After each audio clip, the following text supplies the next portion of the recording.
नमस्ते। हम सब जानते हैं कि 1 जनवरी को पूरी दुनिया नया साल मनाती है ना? पर क्या कभी सोचा है कि हिंदू परंपरा में इस दिन को नया साल क्यों नहीं मानते? तो फिर असली सवाल ये है कि हिंदुओं का नया साल आखिर आता कब है? बस यही वो सवाल है जिसके इर्द गिर्द आज की हमारी ये पूरी बातचीत घूमेगी। तो चलिए साथ मिलकर इस सफर पे निकलते हैं और जानते हैं हिंदू नववर्ष के पीछे छिपे विज्ञान, इसके इतिहास और इसके गहरे मतलब को।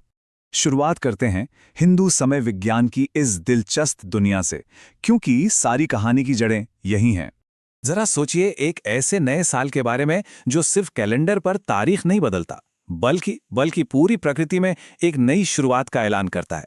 बस यही है हमारा हिंदू नववर्ष, जो मनाया जाता है चैत्र महीने की शुक्ल प्रतिपदा को। और हाँ, इसी दिन से विक्रम संवत का नया साल भी शुरू होता है, जो ज्यादातर मार्च या अप्रैल के महीने में आता है। तो ये विक्रम संवत है क्या चीज? देखिए, इसे भारत का सबसे पुराना, सबसे प्राचीन कैलेंडर माना जाता है। इसकी शुरुआत की थी महान सम्राट विक्रमादित्य ने, और उन्होंने सिर्फ एक कैलेंडर नहीं बनाया था, उन्होंने समय को मापने का एक ऐसा वैज्ञानिक तरीका बनाया जो आज भी हमारे त्योहारों और परंपराओं की रीढ़ है। अब जब हम टाइमलाइन पे नजर डालते हैं ना, तो एक बहुत ही दिलचस्प बात सामने आती है। जहां आज ग्रेगोरियन कैलेंडर में हम साल 2025 की बात कर रहे हैं, वहीं विक्रम संवत के हिसाब से ये साल 2082 होगा। इसका सीधा सा मतलब ये हुआ कि हमारा Vikram Samvat calendar Gregorian calendar से लगभग 57 साल आगे चलता है। ये बात अपने आप में इसकी प्राचीनता और हमारी सभ्यता की गहराई को कितने शानदार तरीके से दिखाती है ना? अगर भारत की असली खूबसूरती देखनी हो तो वो इसकी विविधता में दिखती है, और ये विविधता हमारे त्योहारों में तो बस खिल उठती है। एक ही परंपरा है, लेकिन इसे पूरे देश में कितने अलग अलग और प्यारे प्यारे नामों से मनाया जाता है। चलिए महाराष्ट्र से शुरुआत करते हैं। यहां इसे गुड़ी पड़वा कहते हैं, और क्या खूब उत्साह होता है। लोग अपने घरों के बाहर एक गुड़ी लगाते हैं, जो जीत और खुशहाली का प्रतीक मानी जाती है। अब थोड़ा दक्षिण की तरफ चलते हैं। आंध्र प्रदेश, कर्नाटक और तेलंगाना में इसी दिन को उगादी के नाम से मनाते हैं। यहां एक बहुत ही खास चीज बनती है, उगादी पचड़ी। इसमें नीम के फूल, गुड़, इमली, कच्चे आम सब कुछ होता है। ये जीवन के खट्टे मीठे हर स्वाद का जश्न मनाने का एक तरीका है। धरती का स्वर्ग कश्मीर, यहाँ इसे नवरेह कहते हैं। पता है यहाँ की परंपरा क्या है? इस दिन सुबह सुबह सबसे पहले चावल और दही से भरी एक थाली देखी जाती है। ऐसा माना जाता है कि इससे आने वाला पूरा साल समृद्धि से भरा रहता है। और गुजरात में जो सिंधी समुदाय है, उनके लिए ये चेटीचंड का पावन मौका होता है। ये दिन उनके आराध्य देव भगवान झूलेलाल के जन्मदिन के तौर पर मनाया जाता है, जिन्हें जल और जीवन का देवता माना जाता है। और उत्तर भारत के बहुत से हिस्सों में इसे इसके असली नाम यानी चैत्र प्रतिपदा या बस हिंदू नववर्ष के नाम से ही जानते हैं। यहीं से 9 दिनों तक चलने वाली चैत्र नवरात्रि की भी शुरुआत हो जाती है।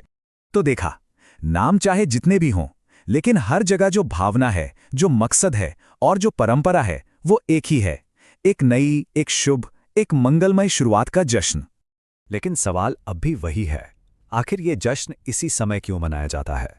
इसका जवाब आस्था और विज्ञान के एक बहुत ही खूबसूरत संगम में छिपा हुआ है। पहले बात करते हैं धार्मिक महत्व की, जो बहुत गहरा है। शास्त्रों के अनुसार ये माना जाता है कि इसी पवित्र दिन पर भगवान ब्रह्मा ने सृष्टि की रचना शुरू की थी, यानी इसी दिन से युगों की गिनती, तिथियों की शुरुआत हुई। तो एक तरह से ये सिर्फ नया साल नहीं है, ये तो पूरी सृष्टि का जन्मदिन। अब जरा इसे विज्ञान के नजरिए से भी समझते हैं। ये वो समय होता है जब मौसम बदल रहा होता है, कड़ाके की सर्दी जा रही होती है और बसंत की बहार के साथ गर्मी की दस्तक होती है। खेतों में फसलें पककर तैयार होती हैं, पेड़ों पर नई नई पत्तियां और फूल खिल उठते हैं। मतलब असल में तो प्रकृति खुद नया साल मना रही होती है। तो इस दिन किया क्या जाता है? देखिए, इस दिन लोग सिर्फ अपने घरों की ही साफ सफाई नहीं करते, बल्कि अपने मन और आत्मा को भी शुद्ध करके एक नई ऊर्जा के साथ आगे बढ़ने का संकल्प लेते हैं। घरों को तोरण और ध्वज से सजाया जाता है, मंदिरों में विशेष पूजा होती है और नए कामों की शुरुआत की जाती है। और जैसा हमने उगादी में देखा था, गुड़ और नीम खाने की जो परंपरा है, वो सिर्फ एक रस्म नहीं है, ये तो जीवन का एक बहुत गहरा फलसफा है। ये हमें सिखाती है कि जिंदगी में सुख भी आएगा और दुख भी, मिठास भी होगी और कड़वाहट भी, और हमें दोनों को एक समान भाव से अपनाकर ही आगे बढ़ना है। तो चलिए अब हम अपने सबसे पहले सवाल पर वापस आते हैं।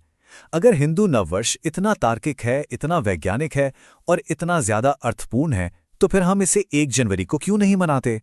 जब हम इन दोनों तारीखों को आमने सामने रखकर देखते हैं तो फर्क बिल्कुल साफ हो जाता है। देखिए, 1 जनवरी रोमन कैलेंडर से आई हुई एक तारीख है। इसका ना तो हमारे देश के मौसम से कोई लेना देना है, ना हमारी खेतीबाड़ी से और ना ही हमारे शास्त्रों से। वहीं दूसरी तरफ चैत्र शुक्ल प्रतिपदा, ये हर तरह से प्रकृति से, कृषि से और हमारी आध्यात्मिक मान्यताओं से पूरी तरह जुड़ी हुई है। तो हिंदू नववर्ष सिर्फ एक तारीख बदलने का नाम नहीं है, ये हमें हमारी जड़ों से, हमारी असल पहचान से जोड़ता है।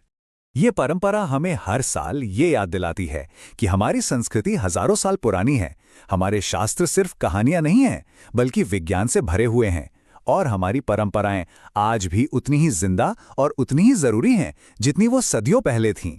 तो अगली बार जब कोई भी पूछे कि हिंदुओं का नया साल कब आता है, तो पूरे गर्व के साथ कहना, चैत्र शुक्ल प्रतिपदा को।